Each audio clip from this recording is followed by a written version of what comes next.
ଆପଣମାନଙ୍କୁ ପ୍ରଣାମ ଶ୍ରୋତା ବନ୍ଧୁ। ଆଜି ହେଉଛି ପବିତ୍ର ଦୋଳ ପୂର୍ଣ୍ଣମୀ। ଓଡ଼ିଶାରେ ବହୁ ପ୍ରାଚୀନ କାଳରୁ ଏହି ଦିନ ଦୋଳଯାତ୍ରା ପାଳିତ ହୋଇ ଆସୁଛି। ଏହା ଏକ ଆଞ୍ଚଳିକ ପର୍ବ ନୁହେଁ, ବରଂ ଏକ ସର୍ବଭାରତୀୟ ପର୍ବ। ଭାରତର ବିଭିନ୍ନ ସ୍ଥାନରେ ମଧ୍ୟ ଏହା ପାଳିତ ହୁଏ। କୃଷ୍ଣ ଭକ୍ତି ତତ୍ତ୍ୱ ଅନୁସାରେ ରାସ ହେଉଛି ଦୁଇ ପ୍ରକାରର, ଶରଦ ରାସ ଏବଂ ବସନ୍ତ ରାସ। ବସନ୍ତ ରାସର ମିଳନ ମୁହୂର୍ତ୍ତ ହେଉଛି ଏହି ଦୋଳ ପୂର୍ଣ୍ଣମୀ। ବୈଷ୍ଣବ ଧର୍ମ ମତ ଅନୁସାରେ ବୃନ୍ଦାବନର ଗୋପୀମାନେ ସେମାନଙ୍କର ପରମ ଆରାଧ୍ୟ ପରମ ପ୍ରେମିକ କୃଷ୍ଣଙ୍କ ସହିତ ପୂର୍ଣ୍ଣମୀ ପର୍ଯ୍ୟନ୍ତ ଚାଚେରି ଖେଳିଥିଲେ।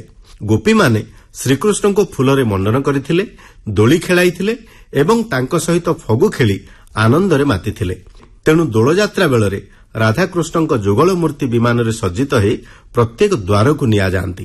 ଭକ୍ତର ନୈବେଦ୍ୟ ଗ୍ରହଣ କରିବା ପାଇଁ ଠାକୁର ଆସନ୍ତି ସେମାନଙ୍କ ଦ୍ୱାରକୁ। ପୂର୍ଣ୍ଣମୀ ଦିନ ଠାକୁରମାନଙ୍କର ମହାମିଳନ ହୁଏ। ଏକ ପରମ ଆଧ୍ୟାତ୍ମିକ ଆନନ୍ଦର ପର୍ବ ହେଉଛି ଦୋଳ ପୂର୍ଣ୍ଣମୀ। ପରମ ପ୍ରେମମୟ ଶ୍ରୀକୃଷ୍ଣ ଏବଂ ତାଙ୍କର ପରମ ପ୍ରେମିକା ଶ୍ରୀ ରାଧା ହିଁ ଦୋଳ ପର୍ବର ମୁଖ୍ୟ ଦେବଦେବୀ। ପରମ ଏବଂ ଜୀବଙ୍କର ମିଳନ ମୁହୂର୍ତ୍ତ।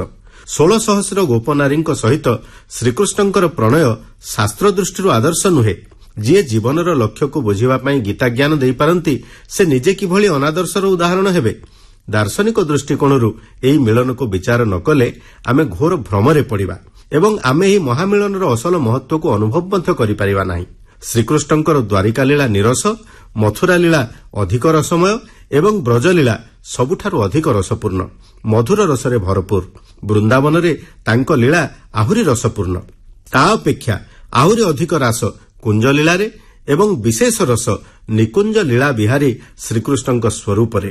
ସର୍ବୋତ୍ତମ ମଧୁର ଲୀଳା ଭଗବାନଙ୍କର ନିବୃତ୍ତ ନିକୁଞ୍ଜ ଲୀଳାରେ ପରିଲକ୍ଷିତ ହୁଏ, ଯେଉଁ ସ୍ଥାନକୁ କେବଳ ରାଧା ଓ କୃଷ୍ଣଙ୍କର ପ୍ରବେଶ ଅଛି। ଏପରିକି ଗୋପୀମାନେ ମଧ୍ୟ ସେଠାକୁ ଯାଇପାରିବେ ନାହିଁ। ନିକୁଞ୍ଜ ଲୀଳାରେ ରାଧାକୃଷ୍ଣଙ୍କର ସହିତ ଲଳିତା, ବିଶାଖା ପ୍ରଭୃତି ଗୋପୀମାନେ ଥାଆନ୍ତି। ଭଗବାନଙ୍କର କୁଞ୍ଜ ଲୀଳାରେ ଗୋପୀଭାବ ବିଶିଷ୍ଟ ସମସ୍ତ ଜୀବଙ୍କୁ ପ୍ରବେଶ ଅଧିକାର ମିଳେ। ସେଇଥିପାଇଁ ବୈଷ୍ଣବୀୟ ଭକ୍ତିଶାସ୍ତ୍ରରେ ଶ୍ରୀକୃଷ୍ଣଙ୍କୁ ଲାଭ କରିବାକୁ ହେଲେ ଗୋପୀ ଭାବରେ ଭାବିତ ହେବା ପାଇଁ ନିର୍ଦ୍ଦେଶ ଦିଆଯାଇଛି। ଏ ଭାବରେ ଭାବିତ ହେଲେ ମନରେ ଈଶ୍ୱର ପ୍ରାପ୍ତି ପାଇଁ ଯେଉଁ ବ୍ୟାକୁଳତା ଆସେ, ତାହା ପ୍ରେମିକକୁ ପାଇବା ପାଇଁ ପ୍ରେମିକାର ବ୍ୟାକୁଳତା ସହିତ ସମାନ। ଅନ୍ତରର ଏହି ବ୍ୟାକୁଳତା ବଳରେ ଜୀବ 7 ସମୁଦ୍ର 13 ନଈ ପାର ହୋଇଯାଏ, ସକଳ ବାଧାକୁ ଅତିକ୍ରମ କରିଯାଏ। କେହି ପଛରୁ ତାକୁ ଟାଣି ପାରନ୍ତି ନାହିଁ, କେହି ପଛରୁ ତାକୁ ଡାକିଲେ ତାକୁ ଶୁଭେ ନାହିଁ। ସେ ଖାଲି ସେହି ସ୍ୱର ସ୍ୱନ ଆଡ଼କୁ ମୁହଁ କରି ଚାଲେ। ପରମ ସହ ଜୀବର ଏହି ମିଳନ ପ୍ରକ୍ରିୟା ଆଧ୍ୟାତ୍ମିକ ଉପଲବ୍ଧିକୁ ଅନୁଭବ କରିବା ପାଇଁ ବୈଷ୍ଣବ କବିମାନେ ପୁରାଣ କାବ୍ୟ ସାହିତ୍ୟ ମାଧ୍ୟମରେ ପ୍ରୟାସ କରିଛନ୍ତି। ଉପରକୁ ତାହା ଲୌକିକ ଭଳି ମନେ ହେଉଥିଲେ ମଧ୍ୟ ତାହା ପଛରେ ପରମ ଅଲୌକିକ ଆଧ୍ୟାତ୍ମିକ ଉପଲବ୍ଧି ହିଁ ଲୁକ୍କାୟିତ ଭାବରେ ରହିଛି। ଏହାକୁ ସାର୍ବଜନୀନ କରିବା ପାଇଁ ଆମ ପରମ୍ପରାରେ ଦୋଳ ଉତ୍ସବକୁ ଏକ ମହାନ ପର୍ବର ମର୍ଯ୍ୟାଦା ଦିଆଯାଇଛି। ଏହି ପର୍ବ ମାଧ୍ୟମରେ କହିଦେବାକୁ ଚେଷ୍ଟା କରାଯାଇଛି ଯେ ଈଶ୍ୱରଙ୍କୁ ପ୍ରେମ କଲେ ସେ ମଧ୍ୟ ଜୀବକୁ ପ୍ରେମ ରସରେ ଭସେଇ ନିଅନ୍ତି ତାଙ୍କ ଆଡ଼କୁ। ଯେ ଯଥା ମାଂ ପ୍ରପଦ୍ୟନ୍ତେ ତାଂ ତଥୈବ ଭଜାମ୍ୟହଂ।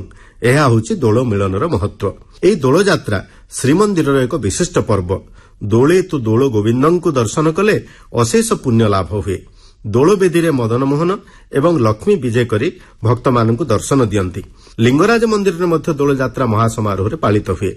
ଏଠାରେ ଜଗତର ନାଥଙ୍କ ପ୍ରତିନିଧିତ୍ୱ କରନ୍ତି ହରିହରଙ୍କର ବିଗ୍ରହ।